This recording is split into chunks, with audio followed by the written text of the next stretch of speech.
Are you always, this guy? Do you want to stop being this guy? Well, I've got 3 simple tips that will turn you from the worst Halo player on your team to this guy.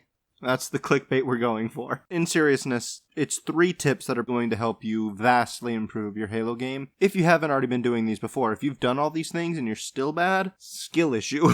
No, I'm joking, but number 3, go to your settings, your video options, and crank your FOV all the way up. Take that slider, 120. If it's not 120, you're not one for me. I'm talking so high, you can't see your legs.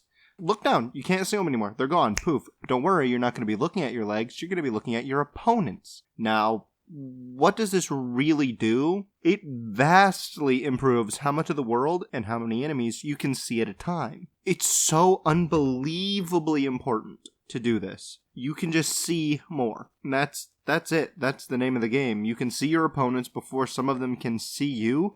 You've got an advantage right away.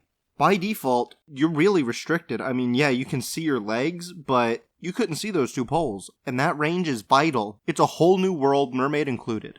The number 2 tip I can give you is do the freaking academy. Not a single player I've ever played with have done it. And truth be told, I haven't done some of the weapon drills.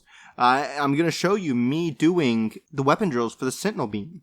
Because I am so bad with this weapon. But after this, I've got a whole new appreciation for the whole thing. But as I said, not a single person that I've played with in real life, like I've had on a team, I've had comms on, all that, no one's done the academy.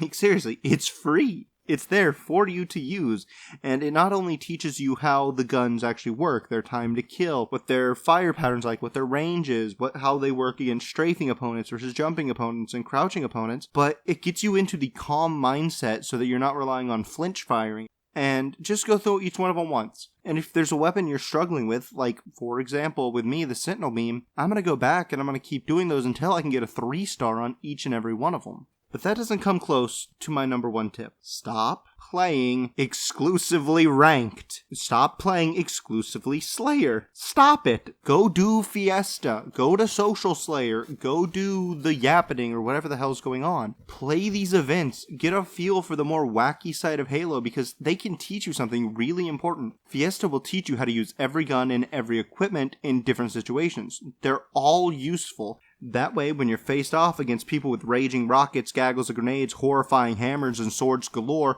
you know the tricks with each weapon better than they will. You know their time to kill, you know their range, so you'll be able to get a step ahead of them, and you can take those skills and translate them directly into Ranked or Slayer. Say you get a plasma pistol and the Ravager. What are you going to do with that? Well, if you get that in Fiesta, you can learn how to actually use that to defeat somebody with a rocket launcher. Take that, translate it to regular Slayer, you're going to be on top of the game. The same goes for the sandbox items, like there was the Yappening event or whatever, where they had stuff like Purple Rain and Rockets and Repulsors.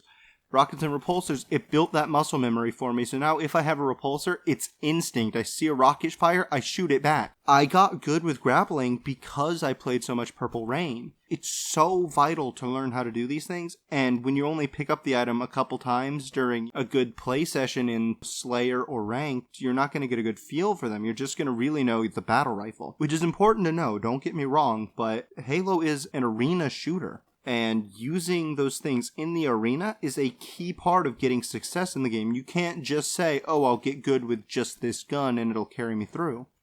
No, learn how to use stuff like the Disruptor, which is honestly my favorite gun in the game. And when you know how to use those things, translate that into Ranked.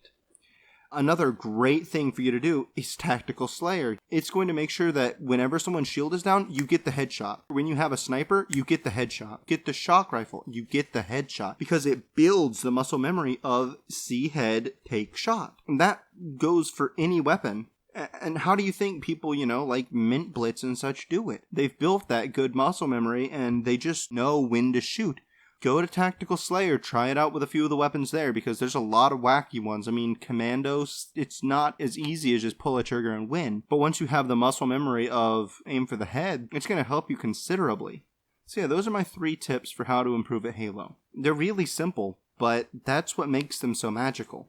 Turn your FOV up, go to the academy, and play some other game modes. Alrighty, so I'll be back tomorrow with a shop session, and I'm hoping to get my Enigma. Alright, thank you all for watching, and I hope you have a wonderful day. And let me know what you think down below. Do you have any tips for how to improve that I may have missed? I can do a follow-up video or something. I'm still trying to figure out what to do on Fridays.